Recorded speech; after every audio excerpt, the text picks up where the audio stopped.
Le portrait de l'itinérance semble avoir changé depuis le début de la pandémie. On vérifie le tout avec un organisme qui a pignon sur rue à Laval et qui donne justement plusieurs services aux personnes qui vivent justement la situation d'itinérance au quotidien. Il en est le coordonnateur du ROIL, soit le réseau des organismes en itinérance de Laval. Mathieu Frappier, bonjour, merci d'être là. Bonjour, merci à vous pour l'invitation. Premièrement, la mission de l'organisme, elle se déploie de plusieurs façons pour donner des services aux gens qui vivent avec l'itinérance, là. Oui, premièrement, dans un premier temps, nos membres, donc les groupes de base, des groupes d'action communautaire autonome qui vont directement à la rencontre des personnes, sont effectivement actifs en matière de prévention de l'itinérance, donc éviter de se rendre à la rue, et en réduction de l'itinérance, donc une fois que malheureusement les personnes y sont arrivées, comment est-ce qu'on s'en sort, et ce, le plus rapidement possible. Nous, en tant que regroupement, bien sûr, c'est de voir à ce que ces groupes-là aient toutes les ressources pour pouvoir déployer les deux axes fondamentaux d'intervention en itinérance, qui aient aussi voix au chapitre dans les différentes décisions politiques, dans les différentes consultations administratives. Avec la Ville ou autre, là? Avec la Ville, la STL, le gouvernement du Québec, tous les paliers où c'est important que la réalité lavalloise soit connue. C'est beaucoup notre rôle, donc, d'informer sur la réalité de l'itinérance, sensibiliser la population aussi, bien sûr, et organiser, entre autres, des activités d'éducation populaire autour de la thématique, et aussi maintenant, plus nouvellement, là, à cause de l'état d'urgence pandémique et tout, bien, carrément déployer aussi certains nouveaux services, notamment un refuge d'urgence et un café de rue. Oui, on pourrait y venir parce que le café de rue, entre autres, qui a eu un an, là, c'est jour pour jour à peu près. C'est en 2021 où on a fondé le tout. Mais juste avant, le recensement des itinérants, avant d'ouvrir les caméras, vous m'avez dit, il y a de cela quelques années, en 2018-2019, on parlait de quoi 145, 150 itinérants. Maintenant, ça a quoi doublé pratiquement, selon vos chiffres? Oui, bien, il faut toujours faire attention quand on tente de quantifier l'itinérance. C'est un exercice qui est fort intéressant, fort pertinent, mais toujours complexe. De par la nature de la situation que les personnes vivent. Hein.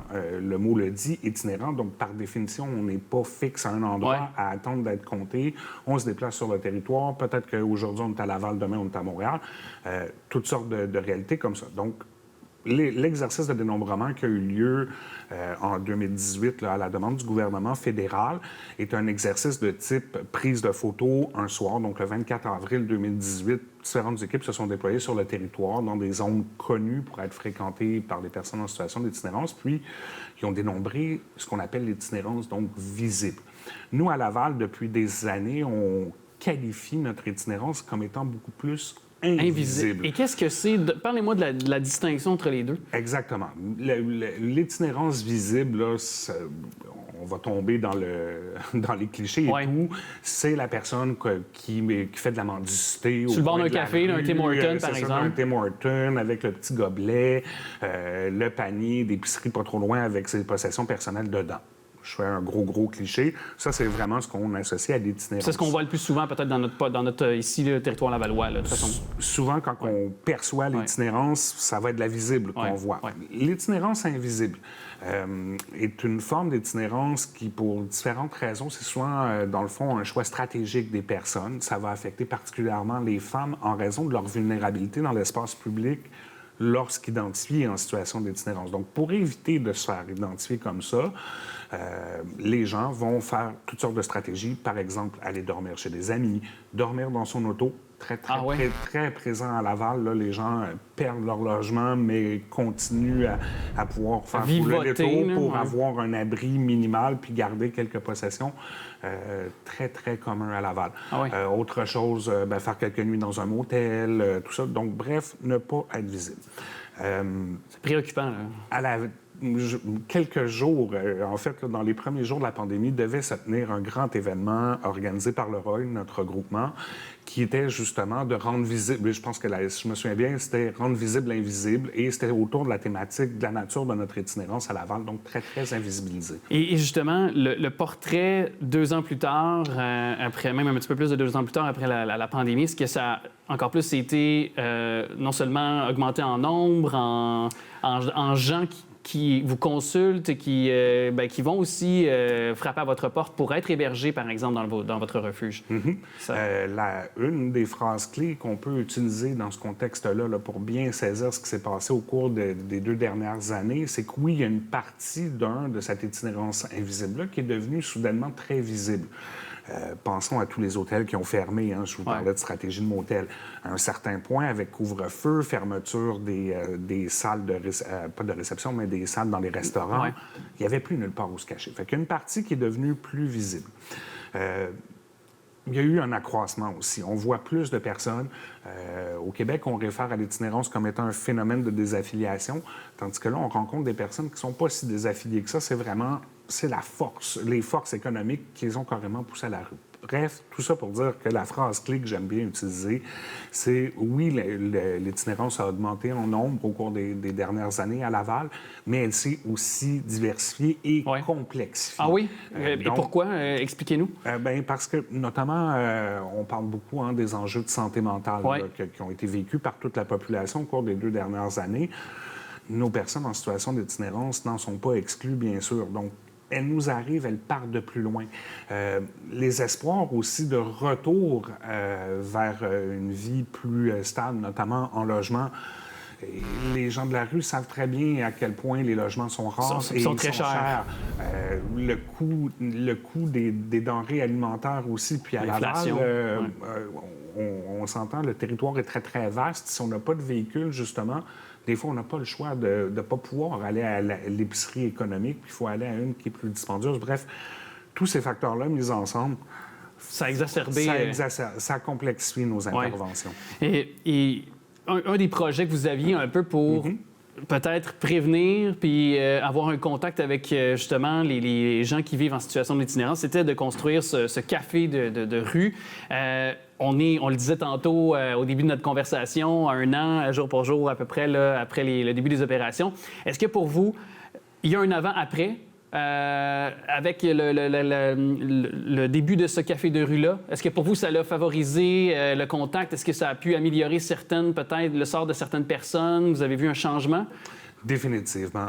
Le café de rue, ce que c'est, dans le fond, c'est un lieu où les personnes qui se sentent isolées, qui se sentent marginalisées, qui se sentent vulnérables sont toujours bienvenues et n'ont pas besoin d'être nécessairement en situation d'itinérance, bien que ce soit le but de la ressource. Puis, on n'arrive pas là non plus de gaieté de cœur, en général.